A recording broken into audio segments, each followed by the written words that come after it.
Half a day. My name is Tony Lamarina from K57's Tony Talks, and we're doing coffee with the candidates.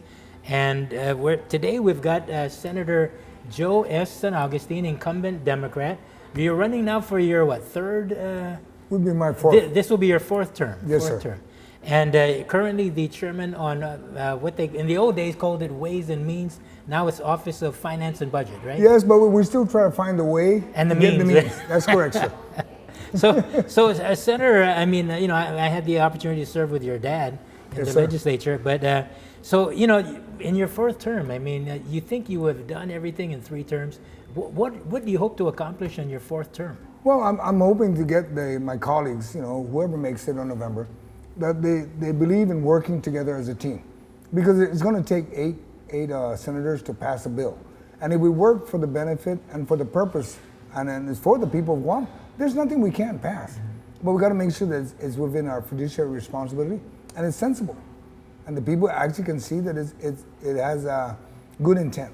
In the 3 terms you've been in the legislature, you've been chairman of the Committee on Office and Finance and Budget.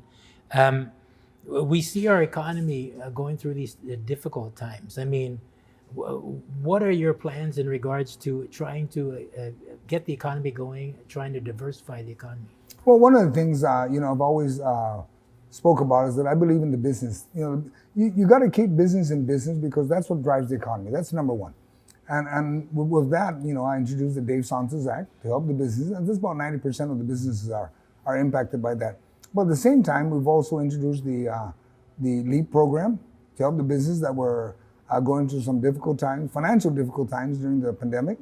And then we also introduced the GPA par rate, the rebate, and then and all the other programs that I've introduced, the moratorium on the gas. We need to find a way to, the revenue is driven by the people of Guam. So if there's any anticipated surplus, let's give it back to the people. Let's find a way to give it back, but making sure it's balanced with everybody. Because when they give out all these stimulus and all these different programs, a lot of us, the middle income, don't qualify for any of that. So let's make sure that everybody gets a piece of the pie, not just a few. And I believe that with that message, I think the economy will start to grow. And then we got to build the economy by, let's promote more buy on Guam. I do all my political sign. I buy everything on Guam. Unfortunately, I'm not able to buy it from the Philippines or anywhere else. But I buy it all on Guam. We got to promote agriculture, aquaculture. I mean, there's a bunch of stuff that we can do. But we got to get the other senators to join in this movement for the people of Guam. Because otherwise, until we can get Congress to give an exemption to Guam on the Jones Act, we're never going to get a relief on the cost of goods that come to Guam. And if we can reduce it, we'd have a benefit for everyone. Okay. Now, so this time around, what's your platform? What do you intend to accomplish in the next legislature? Well, my platform has always been about education. Everybody promotes education, but I came from the Guam Education Policy Board. I'm quite familiar with what it takes to get the education moving. I'm a former police officer, so I'm into safety. And with those two, if we can build up on the education, because on my first term, I was the oversight chair of the education program in general. That included GCC, UOG, and DOE, and to include the charter school. And what we had to do is promote the boot camp at GCC, get the University of Guam to expand their education program, so people don't have to go off island. And then at the same time, we need to figure out a way, if we can find additional funding, maybe we can go back to what it was back then when I went to the University of Guam, when the first 2 years was free. If we can turn that around, then we're going to be promoting our education program in Guam. And GCC's got a 2-year program. If education was free at GCC, everybody would be going to school. We can start promoting the education program with all our children and even our adults, because we have folks that are coming out of prison. We got to promote them and get them back into society. And I believe on giving everybody a second chance. And that's just the only way, because it's all about Guam. It's not about Joe San Agustin or anybody else. It's about getting the people of Guam to work together as one. Now, I remember that during that time, because when I started the University of Guam, the first 2 years were free.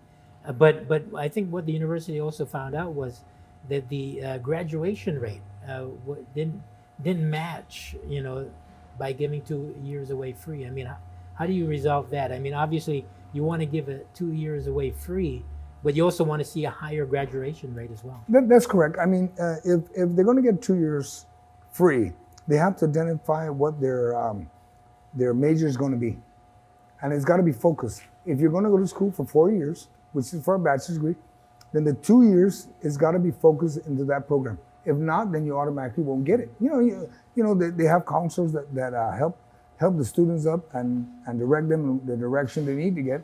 And then the same thing, like GCC, if it was first 2 years free, you got a boot camp, you got an apprenticeship program, you got all kinds of certificates. They'll be in the market. Yeah. And then we don't have to worry about H2 workers as much. Right. And, that's another thing I wanted to talk about was how do we get our local folks to be attracted to the trade industry? I mean, the prevailing wage, for example, for a carpenter is $15.62 per hour and could be higher. That's correct. And that's basically what we pay the H2 workers. But usually on the local labor, we pay much higher. How do we entice our local workforce to be engaged in the skilled labor force? Well, I think one of the major problems we have right now is the marketing programs. It's just like going to GCC or going to UOG or being in the nursing program. They need to establish that marketing program. I mean, it's like what the military does, because I'm retired Army for 20 years. When they're in their junior year in high school, there's got to be someone out there saying, come to GCC, we got a boot camp. And especially when they find out that they're taking the classes that are promoted already at the high school level, they already know they can get into that program, they can get an apprenticeship, then they're focused. And we got to get our students more focused in where they want to go. Because some of them will turn around and says, well, you know what, I'm just going to join the military. Why do you want to join the military? You could be a fireman, you could be a carpenter, you could be an electrician, you could be a plumber. And you'll find that some of these students, it's just by reaching out and touching. You know what it's called, the Midas touch? You reach out and touch them, and I tell you what, they'll be like, wow, somebody cares. Yes, we care about where our kids are going. So we don't have an exodus of our students going off island because why? They're looking for opportunity exists on Guam. Guam is known as a treasure for a lot of folks that come to Guam. Mm-hmm. They build business, all of a sudden they make millions of dollars, then we wonder, why is that? Why isn't the local doing it? Why? Because they're not being marketed. We need to turn around and start marketing our people in Guam because we got a lot of folks. They are very smart. They just need somebody to touch them and says, hey, come to the boot camp. Be a truck driver. Mm-hmm. And all the other trades that are here. There's a lot of trades in Guam that's available. So engaging them earlier on, right? Yes, sir. From even as far back as middle school into the high school, yes. Work with the students in career paths. That's correct, because most of them, I mean, you know for a fact, Tony, that some kids, when you go to their birthday, you ask them, what do you wish to be? I want to be a fireman. Well, then let's line them up to be a fireman.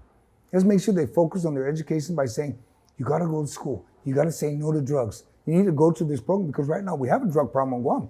We need to get people, get back to square one and says, hey, drugs are bad. And let's put up signs. We have political signs. Why don't we have signs out there saying no to drugs? Why don't we show the pictures of the folks that are going through hard times on drugs and start promoting this, that drugs is not the way to go. There's just no marketing right now. Right. We need to turn this around. Being a former police officer, we'll go right into the crime situation. We're seeing a spike in crime. Even Police Chief Steve Ignacio has acknowledged that we are seeing a surge in crime. I mean, what's the problem, and what do you hope to resolve? How do we resolve that issue? Well, one of the things that I did promote earlier in this year is that, you know how in Tumon, GVB has the visitors safety officers. Mm-hmm. Well, why don't we turn around and have a village safety officer? And the reason why I say that is it's not supporting GPD or law enforcement, but there's not a line of folks that are qualified to join the police department. So let's not kid ourselves. Well, let's turn around and augment the police department by having them have a village safety officer program where there's somebody that's driving around and checking out and watching out and reporting. Because we can also deputize those village safety officers program folks to be able to detain. They find somebody breaking somebody, they have the authority to detain them. The police officers show up, and then they pick them up, they arrest them, they take them down. And then when we do that, we got to turn around and find out what is causing the quick, arrest and release? Mm-hmm. Wait a minute, we need to find a way that if we need to hold them, because we don't want them coming out. If somebody was arrested for assault and then they come back out and then they assault the same person, stop.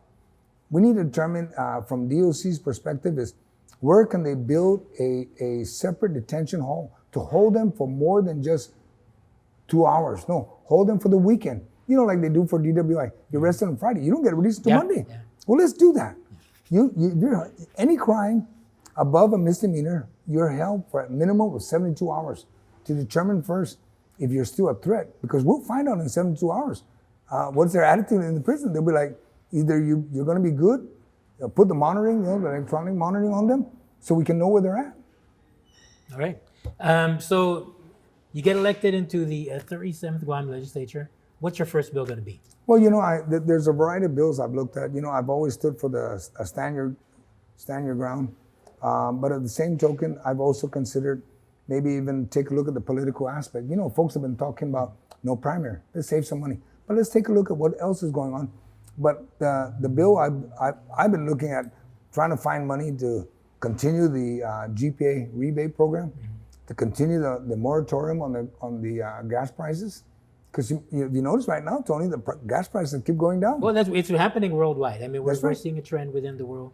But if we can keep it going down even further, it'd be benefit to all of us. And if we can identify the funding to continue the GPA rebate program, I'll tell you what, the price of oil is going to go down. It'll force PUC to say, wait a minute, GPA, we need to reduce the price that you costing the people want. Just start turning things around. We got to help the economy. I mean, we don't dictate the price of the fuel. I mean, that's correct. That's dictated, by larger factors in the world. Right. But if we give the rebate, then we're controlling.